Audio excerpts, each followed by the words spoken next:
말씀을 전해주는 자매와 나무 밑에 앉아서 이야기를 나누고 있는데요.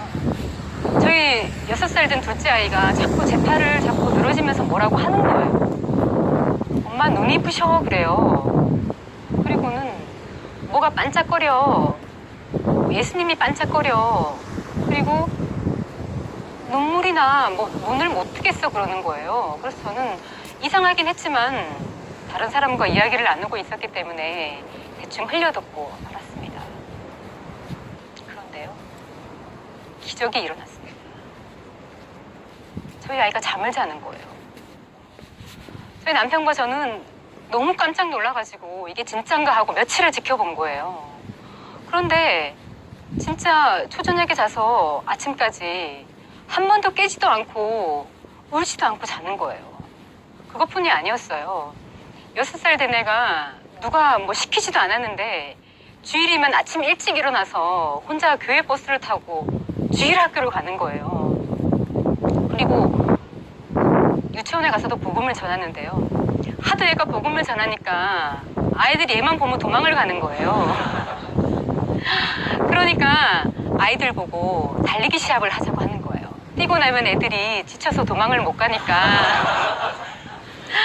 그때 붙잡고 복음을 전하는 거예요. 그리고 명절 전에 목사님께서 제사 지내는 것은 귀신에게 절하는 것이라고 선포하셨거든요. 그런데 얘가 명절에 저희 시댁에 가서 제사 음식을 먹지 않겠다고 몇 끼를 굶는 거예요. 그렇게 들은 말씀에 순종하더라고요. 그리고 천국은 마음으로 보는 것이라 그러고 성령님은 자기 심장을 뛰게 하는 분이라는 거예요. 얘가 이 정도인데 저는 어땠을까요?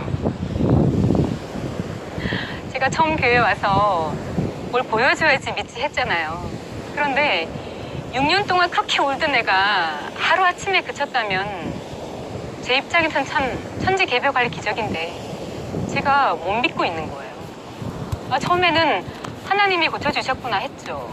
근데 시간이 지나면 지날수록 이걸 하나님이 고쳐주셨는지 누가 고쳐줬는지 알게 뭐예요. 나을 때가 됐으니까 낫지 않았을까? 제가 고개를 흔들었어요. 아니지 아니야. 하루아침에 나았잖아. 애도 놀랍게 변했고. 자꾸 이런 것이 반복이 되니까요. 나중에는 내가 인간도 아닌 것 같더라고요. 그러던 중 둘째 아이의 기도로 10년 넘게 비염으로 고생했던 큰아이가 깨끗하게 낫는 사건이 벌어졌습니다. 작은 아이는 너무 단순하더라고요. 진짜로 믿어야 된다는 거예요. 진짜로 고쳐주실 것을 믿고 기도하자고 했을 때 기도했을 뿐인데 줄줄 흐르던 코가 멈춘 거예요. 전 너무 충격이었죠. 믿어야 되는구나. 성경 안에 예수님이 있다고 해도 내가 믿어야 만날 수 있는 거구나.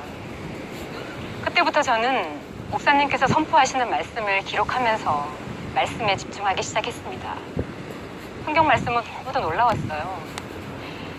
이 땅과 하늘에 보이는 것과 보이지 않는 것이 존재한다는 거예요. 그리고 우리는 하나님께 속하고 온 세상은 악한 자 안에 처해 있다는 거예요. 이 말씀을 딱 듣는데요.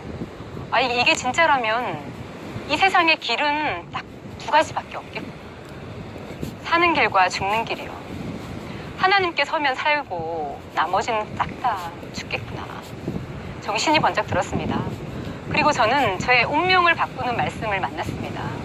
요한일서 5장 18절의 말씀이었는데요. 예수님을 주인으로 믿는 자는 악한 자가 만지지도 못한다는 거예요.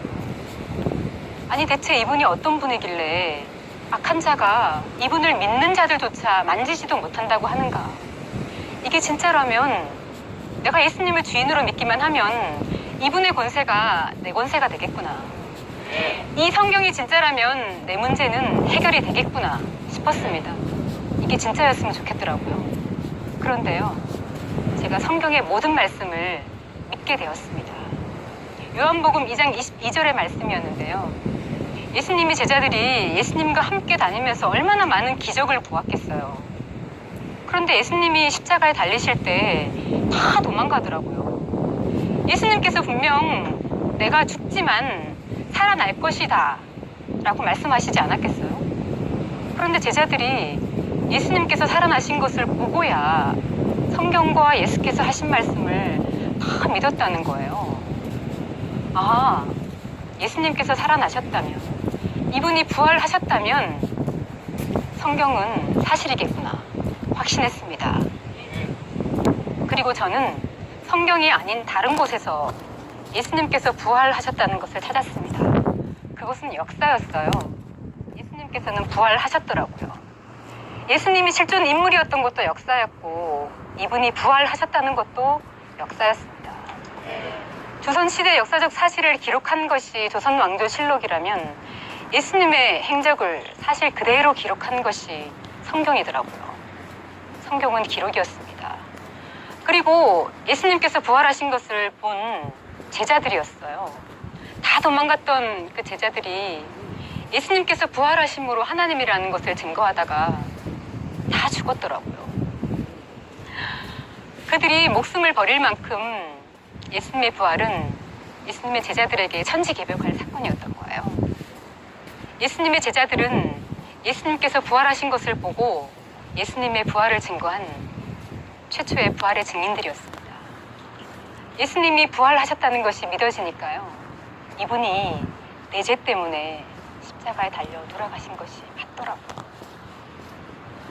예수님께서 저를 찾아오셨습니다. 그렇게 제가 만나야 했던 예수님께서는 이미 저를 찾아오셨더라고요.